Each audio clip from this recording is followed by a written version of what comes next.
दोस्तों इस वीडियो के अंदर एक ऐसे रेलवे शेयर की बात करेंगे जिस कंपनी के क्वार्टर 3 के रिजल्ट ने सभी को चौंका दिया है, सभी को हैरान कर दिया है। साथ में इस कंपनी ने आपको डिविडेंड भी अनाउंस किया है और साथ में इसका रिकॉर्ड डेट भी मैं आपको बता दूंगा। डिविडेंड आपको कब रिकॉर्ड डेट कंपनी ने सेट किया है और पेमेंट डेट क्या होगी, यानी आपके अकाउंट में डिविडेंड का पैसा कौन से डेट के ऊपर पे किया जाएगा कंपनी के द्वारा, वो भी इस वीडियो के अंदर बात करेंगे। तो चलिए दोस्तों, यहाँ पर सबसे पहले मैं आपको रिजल्ट बता देता हूँ जो कि चौंकाने वाले। रेलवे सेक्टर की कंपनी है, पीएसयू कंपनी है, सिमिलर टू आईआरएफसी। बहुत मज़ा आने वाला है दोस्तों वीडियो के अंदर। तो चलिए दोस्तों वीडियो को शुरू करते हैं। सबसे पहले दोस्तों यहाँ पर आप देख सकते हो 31/12/2025 ये हमारा है क्वार्टर 3, ये है क्वार्टर 2 और ये है पिछले साल का quarter 3। Year on year basis पे कंपेयर हो जाएगा और क्वार्टर ऑन क्वार्टर बेसिस पे कंपेयर हो जाएगा। तो इनकम के अंदर दोस्तों आता है revenue from operations, other income, इसको कहते हैं टोटल इनकम। तो हमें देखना है कंपनी का टोटल इनकम। इस क्वार्टर के अंदर कंपनी का इनकम है 4,738 करोड़ का, ये देख सकते हो 4,738 करोड़ का यहाँ पर इनकम है।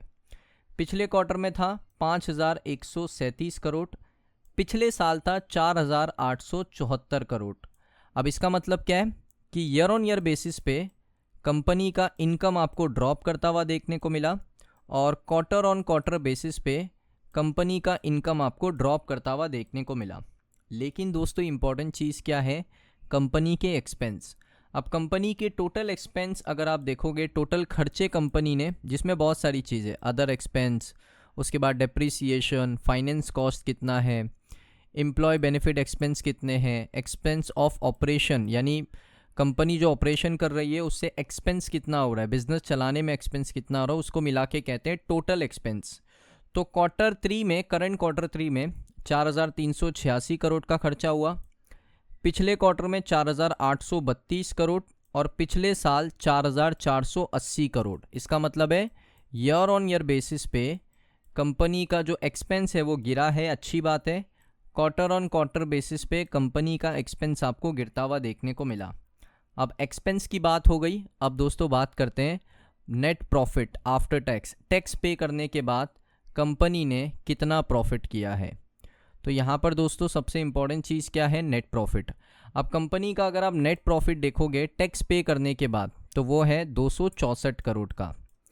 पिछला क्वार्टर 196 करोड़, यानी क्वार्टर ऑन क्वार्टर बेसिस पे कंपनी का जो प्रॉफिट है वो आपको क्या हुआ, बढ़ता हुआ देखने को मिला। लेकिन आप देख सकते हो ईयर ऑन ईयर बेसिस का जो प्रॉफिट है जो है 294 करोड़ का। तो 264 crore year on year basis पे कंपनी का नेट प्रॉफिट ड्रॉप होता हुआ देखने को मिला है। अब दोस्तों यहाँ पर इंपॉर्टेंट चीज़ क्या है कि आप थोड़ा आगे आओगे तो आपको यहाँ पर देखने को मिलेगा total comprehensive income for the period profit and loss and OCI net of tax 7+8। यहाँ पर आप देख सकते हो सिमिलर है। आपका जो EPS है, अर्निंग पर शेयर है, वो आपको देखने को मिल रहा है ₹1.27 का। पिछला क्वार्टर 0.94 पैसे का, पिछले साल ₹1.41 का।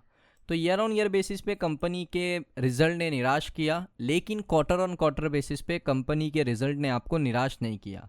अब मैं आपको बता देता हूँ ये कंपनी कौन सी है। इस कंपनी का नाम है रेल विकास निगम लिमिटेड। अब इस कंपनी का रिजल्ट आपको यहाँ पर देखने को मिला है, आप देख सकते हो statement of stand alone unaudited financial result, यानी दोस्तों ये स्टैंड अलोन नंबर्स है। अब मैं आपको रियल नंबर बताता हूँ।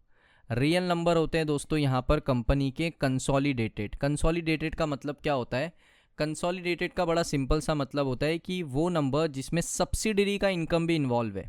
अब ध्यान से देखना, यहाँ पर आपको क्या देखने को मिलेगा, कंपनी का total income 4,936 crore. Other income आप देख सकते हो कंपनी की, ये दोस्तों है टोटल इनकम। इसमें other income revenue from operation involve होता है 5,333 करोड़ पिछला क्वार्टर, पिछले साल 4,836 करोड़। यानी ईयर ऑन ईयर बेसिस पे कंपनी का जो इनकम है वो बढ़ता हुआ देखने को मिला, लेकिन क्वार्टर ऑन क्वार्टर बेसिस पे इनकम कंपनी का कम होता हुआ देखने को मिला।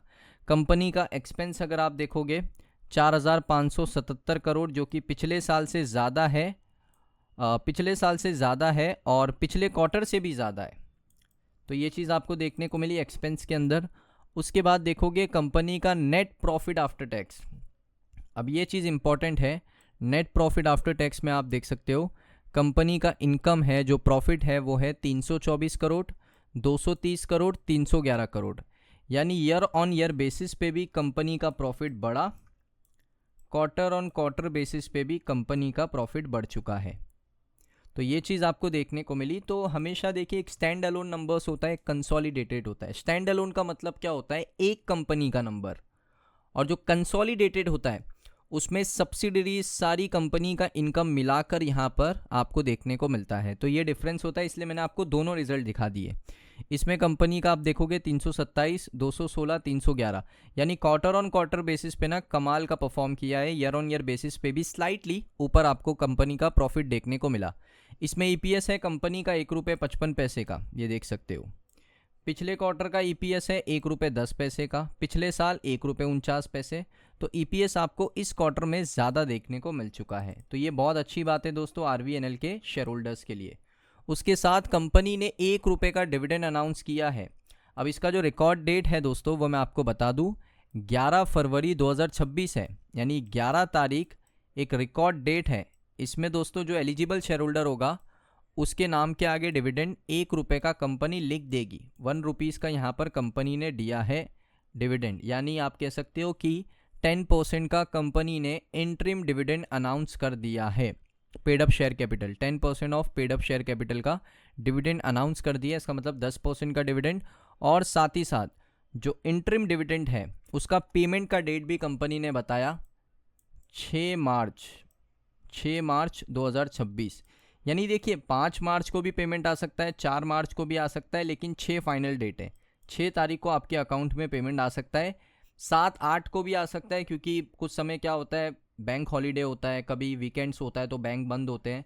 तो उस रीज़न की वजह से अगर पेमेंट 1 या 2 दिन लेट हुआ तो चिंता नहीं करनी है। जैसे बैंक हॉलीडे ख़त्म होगा या वीकेंड ख़त्म होगा उसके बाद आपके अकाउंट में पैसे को क्रेडिट कर दिया जाएगा, 1 रुपये का डिविडेंड आपको मिल सकता है। उसके बाद दोस्तों यहाँ पर मैं आपको और चीज़ बताना चाहता हूँ, लेकिन वीडियो काफ़ी लंबा हो रहा है, तो तुरंत यहाँ पर आप देख सकते हो कंपनी का बैलेंस शीट, क्या क्या बदली है चीज़ें दोस्तों यहाँ पर तब बदलती है जब यहाँ पर नया बैलेंस शीट आता है। सितंबर में एक बैलेंस शीट आया था जहाँ पर रिजर्व कम होते हुए देखने को मिले थे, कंसर्न बात थी। उसके बाद कंपनी का जो CWIP है वो बिल्कुल लो है, तो इसका मतलब है कंपनी कोई नया एसेट जनरेट नहीं कर रही है। टोटल एसेट अगर आप देखोगे 19,751 करोड़ रुपए के हैं।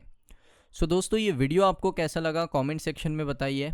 अगर आपको वीडियो अच्छा लगा वीडियो को लाइक करें, चैनल पे अगर आप पहली बार आए हो सब्सक्राइब कर लो। मिलता हूँ नेक्स्ट वीडियो के अंदर।